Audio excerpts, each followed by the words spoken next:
अस्सलाम वालेकुम स्टूडेंट्स, चांदा की lecture in higher education department. Students, जैसा कि आप लोग जानते हैं, रिसेंटली केपीके में ईटा के थ्रू टीचिंग की जॉब्स अनाउंस हुई। 16,247 जॉब्स हैं मेल और फीमेल के लिए, और इनकी अप्लाई करने की जो लास्ट डेट है वो 17 मार्च है। अगर अभी तक आप लोगों ने अप्लाई नहीं किया तो मेरा बेटा ज़रूर अप्लाई करें। इसमें पीएसटी की, सीटी की, टीटी की, एटी की, डीएम की, पीईटी की जॉब्स हैं, और इसका जो एलिजिबिलिटी क्राइटेरिया है वो मैं प्रीवियस वीडियो में बता चुका हूं, और एनके प्रिपरेशंस के प्लेटफॉर्म से इसका हमारा सेशन भी स्टार्ट हो चुका है। अगर आप हमारा सेशन ज्वाइन करना चाहते हैं तो उसमें आपको रिकॉर्डेड लेक्चर्स भी प्रोवाइड किए जाएंगे, नोट्स भी, सिस्टमेटिक वे में आपकी टेस्टिंग भी होगी, टेस्ट की कीज भी शेयर करेंगे, डिस्कशंस भी कराएंगे, और पूरे सेशन के 6000 चार्जेस हैं। और 0333 रजिस्ट्रेशन के लिए आप इस नंबर पे कांटेक्ट कर सकते हैं, 0333 2605045। इसके साथ साथ हमने पास्ट पेपर्स की एक सीरीज का, लेक्चर सीरीज का सिलसिला स्टार्ट किया है, और आज का ये लेक्चर उसी सिलसिले की कड़ी है। आज हम डिस्कस करेंगे सीटी के पेपर में आने वाले कुछ एमसीक्यूज पेडागोजी और इंग्लिश के। So this video will be very beneficial for you. Complete video देखिएगा। Let's discuss the paper. और इसमें देखें जी, सबसे पहला जो एमसीक्यूज है, what is the philosophical outlook of Rousseau about learning activities. Learning activities को लेके जो रोसो का फिलोसॉफिकल है आउटलुक था, जो नजरिया था, या जो रूसो की फिलॉसफी थी, वो क्या थी? तो लर्निंग थ्रू प्ले, या learning through fun, and learning by doing. Learning by doing हो जाती है मेरा बेटा काइनेस्थेटिक लर्नर्स के लिए, और लर्निंग थ्रू फन और इसमें बेटे ये इसका जो सी ऑप्शन है ये करेक्ट है। उसके बाद नेक्स्ट देख लीजिए, the word vanity is antonym of. Vanity जो है वो किसका एंटोनिम है? वेनिटी जो है मेरा बेटा वो मॉडेस्टी का एंटोनिम है। वेनिटी आ जाएगा मेरा बेटा एरोगेंस के मीनिंग में, और मॉडेस्टी जो है वो हम्बल के मीनिंग में आ जाएगा। कंसीट देख लें, बाकी कंपैशन और मॉडरेशन का आपको पता होगा। कंसीट देखें, कंसीट मेरा बेटा लिटरेरी डिवाइस है, और ये मेटाफर की एक टाइप है, इस्तारे की एक टाइप है। और कंसीट होता है दो बिल्कुल मुख्तलिफ आइडियाज का कंपैरिजन करना। फॉर एग्जांपल अगर मैं कहूं कि two heterogeneous ideas are yoke together by violence, तो इसके बाद आप नेक्स्ट देखें जी, the fruit that is grown organically is. अब यहां पे द फ्रूट ये हमारा सब्जेक्ट है, फ्रूट हमारा नाउन है, that is grown organically is. अब ये जो पूरा अंडरलाइन किया हुआ है दैट इज ग्रोन ऑर्गेनिकली, ये जो क्लॉज है ये किसको, ये जो क्लॉज है मेरा बेटा ये किसको मॉडिफाई कर रहा है, या ये किसको डिस्क्राइब कर रहा है? ये इसको, द फ्रूट को, नाउन को। तो नाउन को क्या चीज मेरा बेटा डिस्क्राइब करती है? वो एडजेक्टिव है, नाउन की क्वालिटीज को डिस्क्राइब। तो ये अगर वन वर्ड का एडजेक्टिव हो तो हम उसको एडजेक्टिव बोलते हैं, ग्रुप ऑफ वर्ड्स का हो तो वो एडजेक्टिव क्लॉज आ गया। तो करेक्ट ऑप्शन क्या आ गई? डेल्टा। और उसके बाद नेक्स्ट आप देखेंगे, I will have been studying. तो यहां पे देखें आई अंडरलाइन नहीं है, विल हैव बीन स्टडिंग। इस तरह के पेपर में अगर क्वेश्चन आ जाए तो ये बहुत इंपॉर्टेंट है देखना कि अंडरलाइन क्या किया हुआ है, will have been studying.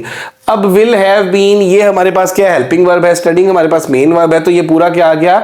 Verb phrase आ गया। और इसके बाद आप नेक्स्ट देख लें जी के the operator was commended for his dexterity। dexterity क्या आ गया मेरा बेटा? commended for his skill आ जाएगा। उसके बाद देखिए, it is difficult for to pull along with a person with whom I have an emotional। तो इसका जो करेक्ट आंसर है वो ना डेवलपमेंट होगा, ना स्टेटस होगा, नन भी नहीं, इमोशनल कंपेटिबिलिटी आ जाएगा। हर आईज वर डायमंड, हर आईज, अगर तो यहां पे वर्ड लिखा होता like, her eyes were like diamond, ठीक है, तो ये क्या बन जानी थी? ये सिमिली बन जानी थी। सिमिली क्या होता है? इनडायरेक्ट कंपैरिजन होता है। सिमिली क्या होता है? इनडायरेक्ट कंपैरिजन, जिसमें हम क्या करते हैं? एज और लाइक को यूज करते हैं, बाय यूजिंग एज या लाइक। और मेटाफर क्या होता है? मेटाफर है, अब her eyes were like diamond नहीं, हर आईज वर डायमंड। तो ये क्या आ गया हमारे पास? ये मेटाफर करेक्ट आंसर आ गया। मेटाफर क्या होता है? डायरेक्ट कंपैरिजन होता है, डायरेक्ट कंपैरिजन। इसी तरह से पर्सोनिफिकेशन जो है ये भी लिटरेरी डिवाइस है, to give human traits to non living things. उसके बाद नेक्स्ट आप देख लें जी, नेक्स्ट जो है, she waited dash the poured a cup of coffee. She waited while the poured a cup of coffee. तो यहाँ पे वाइल आ जाएगा। उसके बाद the girl passed over, underline क्या किया हुआ है मेरा बेटा? Passed over the next lesson and never to read it. तो पास्ड ओवर का जो मीनिंग है वो मेरा पुत्र है इग्नोर, ठीक है। पास्ड ओवर का मीनिंग क्या आ गया? To ignore. डेल्टा इसकी करेक्ट ऑप्शन आ गई। इसी तरह से नेक्स्ट में अगर हम देखेंगे तो my flowers were begging for water. My flowers were begging for water. अब beg होता है मेरा बेटा मांगना किसी से, ठीक है, तो my flowers were begging for water, मेरे जो फूल हैं वो पानी मांग रहे थे। तो ये मेरा बेटा beg करना, मांगना, ये किसका ह्यूमन ट्रेट्स है, तो ये क्या आ जाएगा, फ्लॉवर्स के लिए यूज किया, तो ये पर्सोनिफिकेशन आ जाएगा। पर्सोनिफिकेशन क्या होता है, टू एट्रीब्यूट या to give human traits, to give human traits, human characteristics to non-living things, कि इंसानी सिफात, इंसानी खूबियां जो हैं वो बेजान चीजों को देना, वो क्या है मेरा बेटा, वो नॉन, जैसे मैं कहता हूं डांसिंग ब्यूटी, ठीक है, अब मेरा बेटा beauty can't dance, human being can dance, तो वो क्या आ जाएगा, एब्स्ट्रैक्ट, इसमें पर्सोनिफिकेशन आ जाएगी। तो इसके बाद आप देख लें जी कि either you can help me in this matter. Either क्या है मेरा बेटा, ईदर जो है ये डिस्ट्रीब्यूटिव प्रोनाउन है हमारे पास, इसमें ईदर आ जाए, नीदर आ जाए, और इसके बाद देख लें ईच एवरी जब आ जाता है वो इंडेफिनिट प्रोनाउन में आ जाता है, और जो सेल्फ वाले होते हैं, हिमसेल्फ, हर सेल्फ, वो वाले रिफ्लेक्सिव प्रोनाउन में आ जाते हैं। She Drew picture dash a crayon, तो ये यहाँ पे विद अ क्रेयॉन आ जाएगा, करेक्ट प्रेपोजिशन विद आएगी। स्विम्स लाइक अ फिश आ जाएगा, गोस्ट नहीं, किटन नहीं, मंकी नहीं, स्विम्स लाइक अ फिश, तो बहुत इजी है, बड़ा ऑब्वियस सा है। I thought it will be sorry I will be promoted but my attendance was not good enough, ठीक है। अब यहां पे आप देखें जी कि I thought I will be promoted, ये एक इंडिपेंडेंट क्लॉज हो गया यहां तक, बट जो है ये कोऑर्डिनेटिंग कंजंक्शन आ गई, my attendance was not good enough, ठीक है। ये इंडिपेंडेंट क्लॉज, ये इंडिपेंडेंट क्लॉज, और ये कोऑर्डिनेटिंग कंजंक्शन, तो दो इंडिपेंडेंट क्लॉजेस को जब कोऑर्डिनेटिंग कंजंक्शन से जोड़ा जाता है तो वो क्या आता है, कंपाउंड सेंटेंस आता है। तो इसका करेक्ट ऑप्शन आ गया बी। और दोनों सेंटेंस जो, दोनों क्लॉजेस जो है वो इंडिपेंडेंट हो तो कंपाउंड बनता है, एक इंडिपेंडेंट और एक डिपेंडेंट हो तो कॉम्प्लेक्स बनता है, अगर एक ही क्लॉज हो तो सिंपल सेंटेंस होता है, अगर दो इंडिपेंडेंट और एक डिपेंडेंट हो तो कंपाउंड कॉम्प्लेक्स बनता है। उसके बाद देख लें जी, if you hold on a little longer things will definitely improve. You hold देखना है कि you hold on little longer, if you continue a little longer, तो यू होल्ड किसके मीनिंग में आ जाएगा, टू कंटिन्यू के मीनिंग में आ जाएगा। The word docile means for obedient आ जाएगा इसका। और उसके बाद आप देख लें जी, take these to the clerk. अब दीज क्या आ गया मेरा बेटा, दिस की अगर हम बात कर लें, दीज की बात कर लें तो ये डिमॉन्स्ट्रेटिव प्रोनाउन आ जाते हैं, तो दीज जो है ये हमारे पास डिमॉन्स्ट्रेटिव प्रोनाउन है। उसके बाद may you get success in your Endeavour, तो ये मे यू गेट सक्सेस मेरा बेटा किसी दूसरे के लिए दुआ, किसी दूसरे के लिए ख्वाहिश का इजहार करना है, जैसे मैं कहता हूं get well soon, have a safe journey, तो ये क्या आ जाएंगे, ऑप्टेटिव सेंटेंस। सेंटेंस की टाइप है, सेंटेंस की दो तरह की टाइप्स होती है मेरा बेटा, एक अकॉर्डिंग टू फंक्शन होती है और दूसरी अकॉर्डिंग टू स्ट्रक्चर होती है।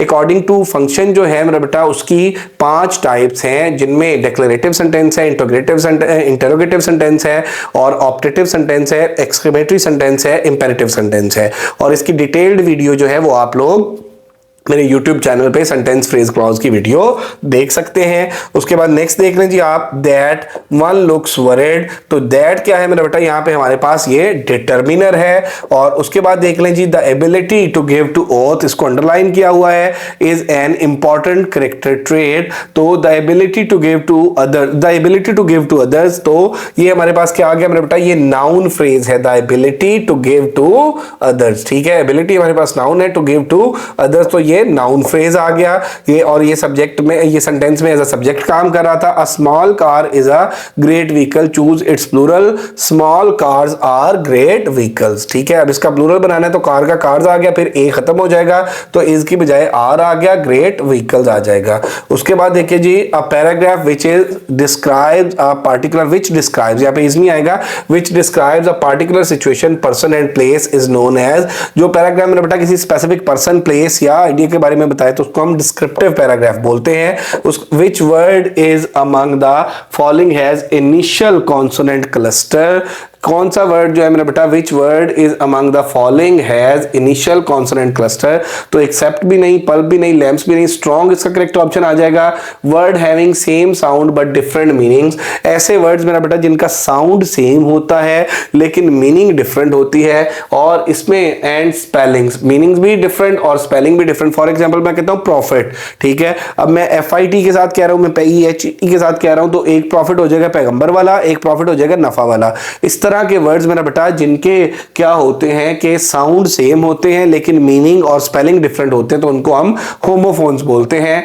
The central focus of dash is on personal development rather than skills, तो ये प्रीनियल एजुकेशन आ जाएगी, प्रीनियलिज्म की जो फिलॉसफी है उसमें आ जाएगा। The central focus of perennial education is personal development rather than skills. उसके बाद देख लें जी, the patient is sleeping, patient यहां पे पूछा गया कौन सा नाउन है, तो ये कॉमन नाउन आ जाएगा, masculine. A patient can be मेरा बेटा इसमें male patient can be female, तो मैस्कुलिन न्यूट्रल फेमाइन बल्कि कॉमन नाउन के उसमें आ जाएगा।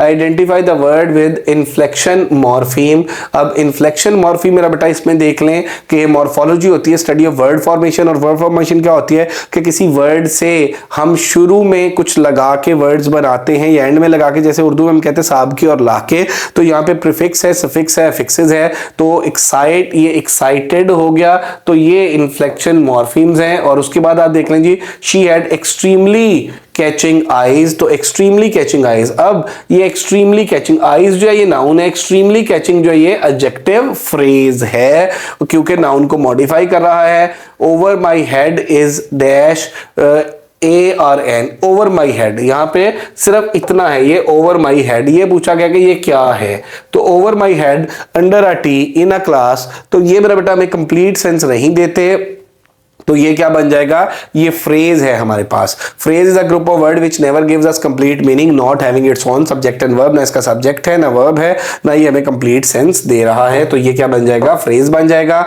उसके बाद मेरा बेटा देख लें, in primary grades teachers should each fundamental skills such as, अब प्राइमरी ग्रेड में टीचर को वो जो फंडामेंटल, वो जो बेसिक स्किल्स है वो टीच करनी चाहिए, और वो बेसिक स्किल्स कौन सी हैं, रीडिंग, राइटिंग और रिसर्च के उसमें आ जाएंगे। I want to be a good person, ठीक है, I want to be a good person, ये सेंटेंस की कौन सी टाइप है, एक्सक्लेमेटरी तो नहीं है क्योंकि इसमें सडन इमोशंस, इंप्रेशन, फीलिंग्स चाहिए, इंपेरेटिव भी नहीं है क्योंकि इसमें ऑर्डर या रिक्वेस्ट भी नहीं है, और उसके बाद नेगेटिव भी नहीं है, इसमें निगेशन कोई नहीं है, तो ये डेक्लरेटिव है। डेक्लरेटिव सेंटेंसेस इस तरह के होते हैं जिनके अंदर हम कोई स्टेटमेंट बयान करते हैं, तो I want to be a good person. उसके बाद देखेंगे smoking is injurious to health, तो यहां पे स्मोकिंग, ये देख लें कि स्मोकिंग पूछा गया क्या है, तो स्मोकिंग जो है जेरेंड है।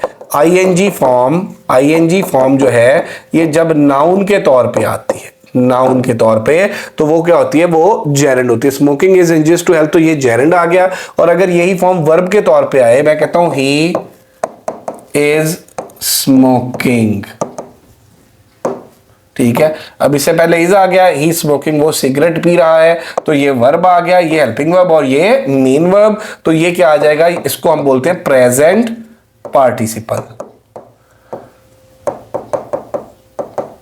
इसी तरह से अगर ING फॉर्म जो है ये एडजेक्टिव के तौर पे भी यूज होती है, डांसिंग फ्लावर, आई सा डांसिंग फ्लावर, अब फ्लावर नाउन है, डांसिंग एडजेक्टिव है, तो अगर ये एडजेक्टिव आ जाए, अगर ये वर्ब आ जाए, ING फॉर्म चाहे वर्ब के तौर पे यूज हो या एडजेक्टिव के तौर पे, तो इसको हम क्या बोलते हैं, प्रेजेंट पार्टिसिपल, और अगर ये नाउन के तौर पे यूज हो तो इसको हम जेरेंड बोलते हैं। उसके बाद नेक्स्ट देख लें जी कि He was the dash thief of all, he was the cleverest, जब मेरा बेटा हम कंपैरिजन करते हैं, किसी एक का सारों के साथ कंपैरिजन करते हैं, तो third degree of adjective use करते हैं, सुपरलेटिव डिग्री।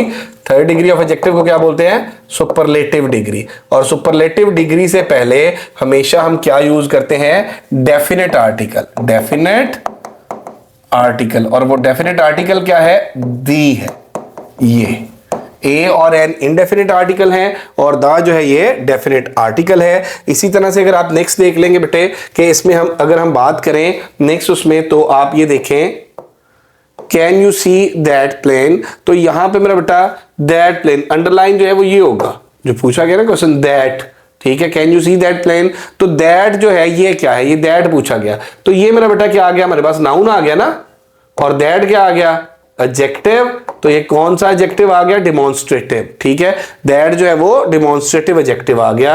ये दिस है, दीज है, दैट है, ये डिमॉन्स्ट्रेटिव प्रोनाउन के तौर पे भी यूज होते हैं। डिमॉन्स्ट्रेटिव प्रोनाउन के तौर पे वहां पे यूज होते हैं जब आगे नाउन ना हो, और डिमॉन्स्ट्रेटिव एडजेक्टिव के तौर पे भी यूज होते हैं। The torch of gold is born, ये क्या है मेरा बेटा? ये मेटाफर है। मेटाफर मेरा बेटा क्या? The torch of gold. जब हम कंपैरिजन करते हैं दो चीजों का, डायरेक्ट कंपैरिजन, पहले भी हम इसको डिस्कस कर चुके ऊपर। Spring time is most beautiful time, spring time is most beautiful time, ये है मेरा बेटा स्प्रिंग टाइम, ठीक है। अब अगर हम बात करें कि spring time is most beautiful time, तो ये हमारे पास क्या है मेरा बेटा? ये हमारे पास नाउन फ्रेज आ जाएगा। अगर इसमें इतना भी कर लें स्प्रिंग टाइम, तो ये भी नाउन फ्रेज, और अगर spring time is most beautiful time, तो ये किस सेंस में आ जाएगा? नाउन फ्रेज की सेंस में आ जाएगा। The nearest possible meaning to impeccable is, impeccable होता है मेरा बेटा बेऐब, जिसके अंदर किसी किस्म की कोई मिस्टेक ना हो, कोई फ्ला ना हो, कोई किसी किस्म की कोई खामी ना हो, तो ए इसका करेक्ट ऑप्शन आ जाएगा। Identify the phrase in the following, ठीक है। अब इसमें आई गो, ये कंप्लीट सेंटेंस है। कम वर्ब है, ठीक है। यू और कम जो है ये मेरा बेटा इंपेरेटिव सेंटेंस भी हो सकता है। जैसे मैं कहता हूं कम, तो ये इंपेरेटिव सेंटेंस है, ऑर्डर दे रहा हूं। यू लिव हियर, ये मेरा बेटा डेक्लेरेटिव सेंटेंस है। अब इसमें सिर्फ बाई वर्च्यू ऑफ, इसमें ना सेंटेंस सब्जेक्ट है ना वर्ब है, और ये ना कंप्लीट मीनिंग दे रहा है, तो इसमें मेरा बेटा आइडेंटिफाई द फ्रेज, तो by virtue of B option जो है ये फ्रेज है। Dash words have the same ending sound, इसमें मेरा बेटा जब हम कहते हैं एंड, किसी लाइन के एंड पे रेड आ रहा है, अगली लाइन के एंड पे बेड आ रहा है, ठीक है, अगली लाइन के एंड पे थ्रेड आ रहा है, तो ये मेरा बेटा जब क्या होता है कि सेम एंडिंग साउंड होती है वर्ड्स की, उनको क्या बोलते हैं? राइम बोलते हैं, ठीक है। छोटे बच्चों की जो पोएम्स होती हैं उनको हम राइम, और ये मेरा बेटा जो इसकी स्टडी है इसको हम राइम स्कीम बोलते हैं। प्रोसोडी में से पोएट्री में स्टडी करते हैं। Choose the correct rhythm words in the following. अब यहां पे देखिए बैट और बेड की जो एंड वाली साउंड है ना वो सेम नहीं है। बुक और पेन की एंड वाली साउंड सेम नहीं है। मैन और लेडी की एंड वाली साउंड सेम। टग बग, ठीक है, टग और बग, तो ये क्या आ गया? ये राइमिंग वर्ड आ गए। उसके बाद देखें जी, dash is the rise and fall of voice while speaking, ये एंटोनेशन जो होती है ना मेरा बेटा, ये वॉइस की पिच को, वॉइस के राइज एंड फॉल की स्टडीज को हम एंटोनेशन बोलते हैं। वी स्पेंट लास्ट वीक इन नथिया गली, ये नथिया गली को अंडरलाइन किया हुआ है, ये पूछा हुआ क्या है? तो किसी स्पेसिफिक प्लेस का नाम हो, किसी स्पेसिफिक सिटी का नाम हो, किसी स्पेसिफिक जगह का नाम हो, उसको हम मेरा बेटा क्या बोलते हैं? Proper noun. इसी तरह से किसी स्पेसिफिक पर्सन का नाम हो उसको हम प्रॉपर नाउन बोलते हैं। और इसमें बेटे देख लें कि नथिया गली ये प्रॉपर नाउन है। फिर देन आप देख लें जी, the modern concept of nature of tripolar process of teaching is, अब वो टीचिंग ट्राइंगल मेरा बेटा उसमें टीचर, पपिल और लर्निंग है। और उसके बाद cloud passed in front of moon, identify the compound preposition, तो यहां पे कंपाउंड प्रेपोजिशन वो होती है मेरा बेटा जो प्रेपोजिशनल वर्ड्स को मिला के बने। इन फ्रंट ऑफ जो है ये कंपाउंड प्रेपोजिशन है। उसके बाद मेरा पुत्र आप देखिए नेक्स्ट में अगर हम बात करते हैं कि the word cat is the dash of the word act, ठीक है। एनाग्राम, एनाग्राम वो होते हैं मेरा बेटा के स्पेलिंग्स को हम क्या करते हैं कि वो, जैसे ये देखे ना, ये हमारे पास वर्ड है कैट, ठीक है। कैट में हमारे पास सी पहले है, ए और टी, ठीक है। इसमें हमने ए पहले कर दिया, ए सी और टी, तो ये हमारे पास क्या बन गया? एनाग्राम बन गया। और उसके बाद नेक्स्ट देख लें जी कि महा ईट्स एन एग डेली, तो यहां पे ईट्स उसने पूछा है। ईट्स मेरा बेटा हमारे पास एक्शन वर्ड भी है और वर्ब भी है, तो इसमें बोथ ए एंड बी आ जाएगा। उसके बाद देखें जी, according to Bruner teachers don't need a descriptive theory but they need a perspective theory, तो ये मेरा बेटा बी इसका करेक्ट ऑप्शन है। ये पेपर था आज का हमारा जिसमें हमने कुछ एमसीक्यूज इंग्लिश के और पेडागोजी के डिस्कस किए। एम के प्रिपरेशन के प्लेटफॉर्म से हमारा सेशन स्टार्ट हो चुका है। अगर आप हमें ज्वाइन करना चाहते हैं तो रजिस्ट्रेशन के लिए आप इस नंबर पे कांटेक्ट कर सकते हैं 0333-260-5045। बेटा अगर अभी तक आप लोगों ने हमारा चैनल एमके प्रिपरेशन सब्सक्राइब नहीं किया तो जरूर सब्सक्राइब कर लें ताकि आप लोगों तक एजुकेशनल वीडियोस और जॉब से रिलेटेड वीडियोस पहुंचती रहें। Thank you very much, stay blessed, Allah Hafiz.